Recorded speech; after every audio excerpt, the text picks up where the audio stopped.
Assalamualaikum warahmatullahi wabarakatuh.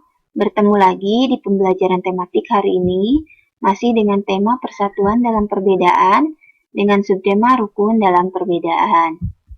Adapun tujuan pembelajaran hari ini yaitu mengetahui peristiwa-peristiwa sebelum proklamasi kemerdekaan Indonesia. Namun sebelum kita memulai pembelajaran, seperti biasa kita awali dengan membaca doa terlebih dahulu. Sebelum kita mengetahui peristiwa-peristiwa sebelum proklamasi, kita akan mengenal tokoh-tokoh dalam proklamasi Indonesia. Yang pertama yaitu Insinyur Soekarno atau biasa dikenal dengan Bung Karno. Beliau lahir di Surabaya tanggal 6 Juni 1901. Peran beliau diantaranya mendirikan PNI atau Partai Nasional Indonesia yang berjuang untuk kemerdekaan Indonesia. Kemudian beliau juga mendirikan Putra dengan 3 tokoh lainnya yaitu Ki Hajar Dewantara, Bung Karno, dan Kiai Haji Mas Mansur, atau mereka disebut dengan 4 serangkai. Selain itu, Bung Karno juga menandatangani teks proklamasi kemerdekaan Indonesia serta membacakannya pada tanggal 17 Agustus 1945. Bung Karno juga menjadi Presiden pertama Republik Indonesia. Selanjutnya ada Dr. Andes Muhammad Hatta atau dikenal dengan Bung Hatta. Beliau lahir di Bukit Tinggi pada tanggal 12 Agustus 1902.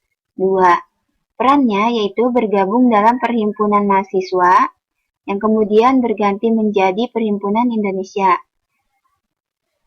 Muhammad Hatta juga menjabat Ketua Direksi Majalah Indonesia Merdeka serta menandatangani teks proklamasi kemerdekaan Indonesia bersama Insinyur Soekarno. Beliau juga menjadi Wakil Presiden pertama Republik Indonesia mendampingi Insinyur Soekarno yang waktu itu menjabat sebagai Presiden Indonesia. Selanjutnya ada Mr. Ahmad Subarjo. Beliau lahir di Teluk Jambe tanggal 23 Maret 1896. Perannya yaitu beliau melakukan perundingan dengan tokoh muda dalam peristiwa Rengas Dengklok. Selain itu, Ahmad Subarjo juga dekat dengan Laksamana Tadasimaeda sehingga bisa mengajak atau meminta rumah Tadasimaeda menjadi tempat untuk penyusunan naskah proklamasi. Beliau juga ikut terlibat dalam penyusunan naskah teks proklamasi bersama Muhammad Hatta dan Insinyur Soekarno.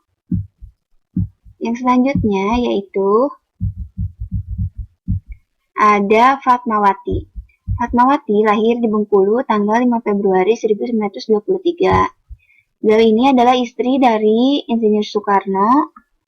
Beliau berperan menjahit bendera pusaka yang akan dikibarkan pada Hari Kemerdekaan Indonesia tanggal 17 Agustus 1945.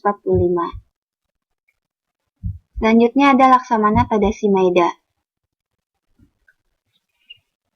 Beliau ini adalah seorang tentara angkatan laut Jepang. Pernah ditangkap oleh sekutu karena membantu perjuangan rakyat Indonesia untuk merebut kekuasaan. Peran Laksamana Tadasimaeda diantaranya meminjamkan rumahnya untuk tempat penyusunan naskah proklamasi. Ada juga Sayuti Melik. Sayuti Melik ini adalah tokoh pengetik naskah proklamasi yang telah disempurnakan dari naskah tulisan tangan asli. Mesin tik yang digunakan untuk ini merupakan pinjaman diambil dari kantor Kepala Perwakilan Angkatan Laut Jerman. Selanjutnya ada Latif Hendraningrat dan S. Suhud. Kedua tokoh ini berperan dalam pengibaran bendera merah putih dalam peristiwa proklamasi kemerdekaan Indonesia. Latif Hendraningrat ini merupakan seorang prajurit peta dan S. Suhud juga merupakan berperan untuk menyiapkan perlengkapan yang diperlukan saat proklamasi. Selanjutnya ada BM Dia atau Burhanuddin Muhammadiyah. Tokoh ini berkecimpung dalam dunia kewartawanan. Beliau juga berperan dalam menyebarluaskan berita proklamasi kemerdekaan Republik Indonesia.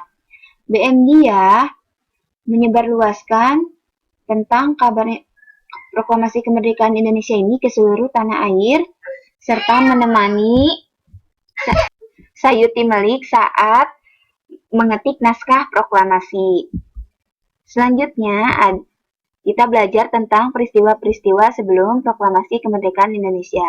Yang pertama yaitu menyerahnya Jepang pada sekutu. Pada tanggal 6 Agustus 1945, kota Hiroshima dibom atom oleh Amerika Serikat. Kota Hiroshima ini merupakan pusat industri militer dan logistik untuk keperluan perang Jepang. Kemudian, bom kedua dijatuhkan di kota Nagasaki.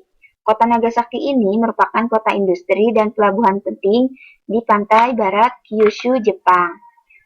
Sehingga pada tanggal 12 Agustus 1945, Jenderal Terauchi mengadakan pertemuan dengan tokoh-tokoh Indonesia yang terdiri dari Insinyur Soekarno, Dr. Andes Muhatta, dan Rajiman Widyodiningrat. Dalam pertemuan itu, Jenderal Terauchi memperkenankan Indonesia untuk merdeka. Selanjutnya ada peristiwa persiapan proklamasi kemerdekaan oleh para pemuda. Pada tanggal 14 Agustus 1945, Jepang menyerah pada sekutu. Para pejuang kemerdekaan RI bertindak cepat. Di antaranya beberapa kelompok pemuda yang mendesak Bung Karno dan Bung Hatta untuk segera memproklamasikan kemerdekaan Republik Indonesia.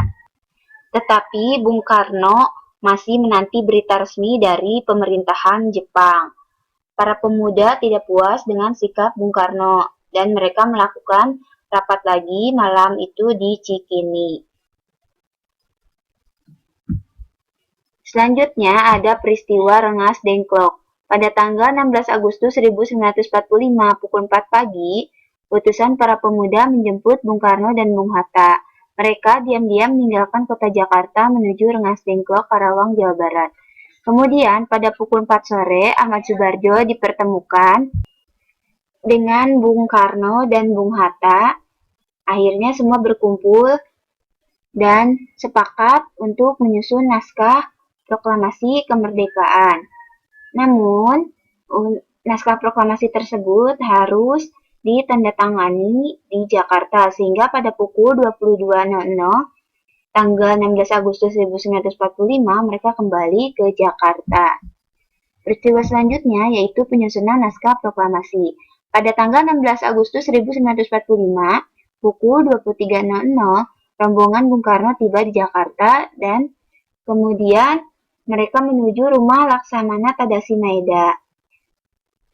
Di tempat itu sudah berkumpul BM Dia yang kemudian mereka menyusun naskah proklamasi dan menandatangani naskah proklamasi tersebut hingga pada tanggal 16 Agustus 1945 pukul 24.00 naskah proklamasi mulai disusun.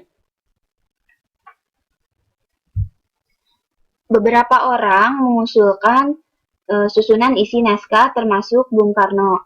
Setelah dilakukan perubahan dan perbaikan naskah, kemudian barulah diketik oleh Sayuti Melik dan ditandatangani oleh Bung Karno dan Hatta.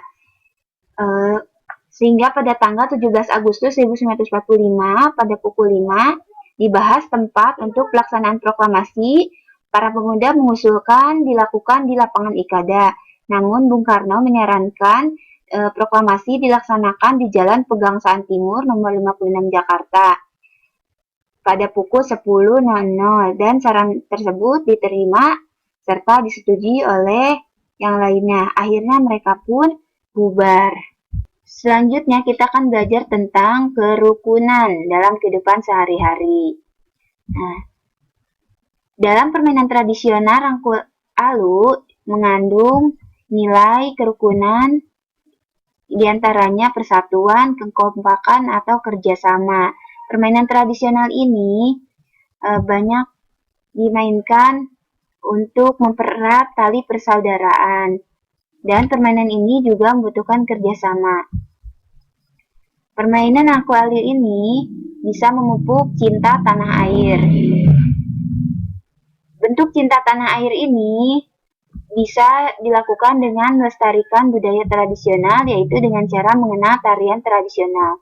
Seperti yang ada di buku paket halaman 35, di situ ada jenis-jenis tari tradisional.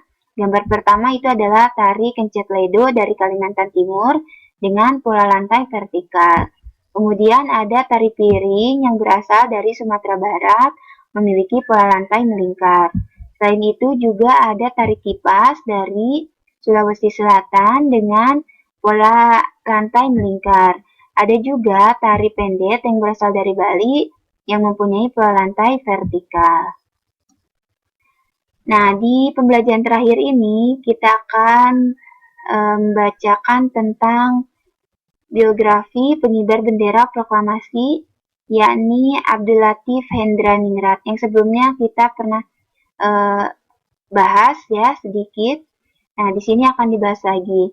Abdul Latif Hendra Ningrat ini lahir di Jakarta 15 Februari 1911, meninggal di Jakarta juga tanggal 14 Maret 1983, pernah bersekolah di Sekolah Tinggi Hukum. Ia adalah Komandan Kompi atau Sudanko 1 Tentara Pembela Tanah Air atau PETA.